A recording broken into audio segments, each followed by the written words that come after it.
Bonjour la famille de Dieu, comment ça va tout le monde? Alléluia. Par rapport à dimanche, je veux savoir de vous autres, qu'est-ce que vous pensiez? De qu'est-ce qui était lancé comme enseignance, comme prédication, de la manière comment que Dieu nous avait apporté cet passage qui parle à propos de la porte large puis la porte étroite.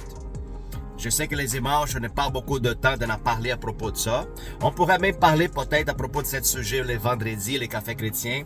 C'est correct, mais lance-moi un petit commentaire par rapport à ça parce que plus en plus que je lis la parole, le Seigneur me demande de me positionner par rapport à la sainteté. Commencer à travailler beaucoup au niveau de travailler dans le fruit de l'esprit. On sait que ce n'est pas facile par mes propres forces, mais avec l'aide du Saint-Esprit, tout est possible. Alors, c'est important qu'on sache. Je viens d'écouter une information, un petit partage de pasteur que je vais vous partager maintenant. Ça par rapport aussi à la porte large et la porte étroite. Pourquoi? Parce que comme je vous avais dit dimanche, nous avons un Dieu sélectif. OK? La parole de Dieu dit que Dieu ne fait pas exception de personne. Non. Pour le salut, parce que Jésus est mort pour tous.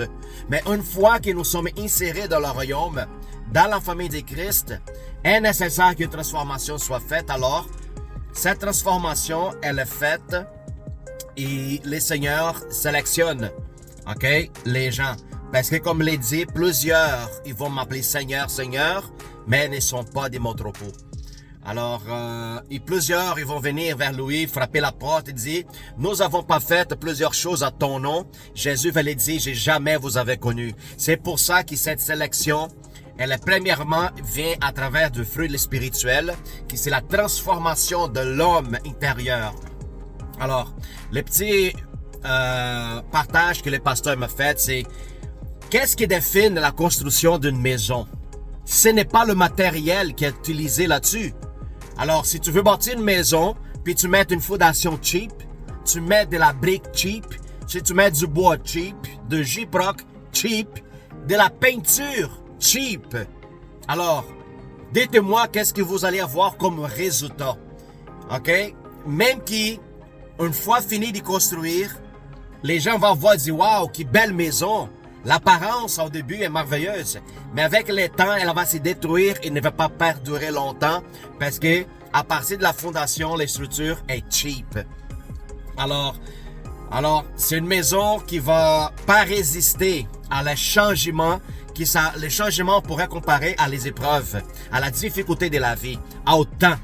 Alors, la même chose ça se passe avec nous autres, telles que maison de Dieu. Alors, si je mets des choses de qualité là-dessus dans ma maison, tels que moment de prière, lecture de la parole, moment de jeûne, fraternité avec les frères et sœurs, mais abstiner de la impurité qui soit de ma vue, de mes oreilles, de tout ce qui n'est pas sain devant les yeux de Dieu, me positionner devant les gens, manifester l'image de Christ. Alors, tout ça ici, ça fait partie de la construction de la maison qui c'est moi. OK? Alors, si je mets des choses cheap, c'est sûr que je ne veux pas avoir résistance dans les épreuves. Je veux être sinon un chrétien contrôlé par les émotions, contrôlé par la circonstance, contrôlé par des situations ailleurs, contrôlé par le monde, contrôlé par les systèmes. Pourquoi? Parce que toute mon structure est cheap. Alors, si je décide d'avoir un matériel de qualité dans ma vie, alors est nécessaire que je cherche les choses de qualité. Les choses célestes, divines, éternelles, les choses spirituelles, solides. En partant, fruits spirituels. Amen.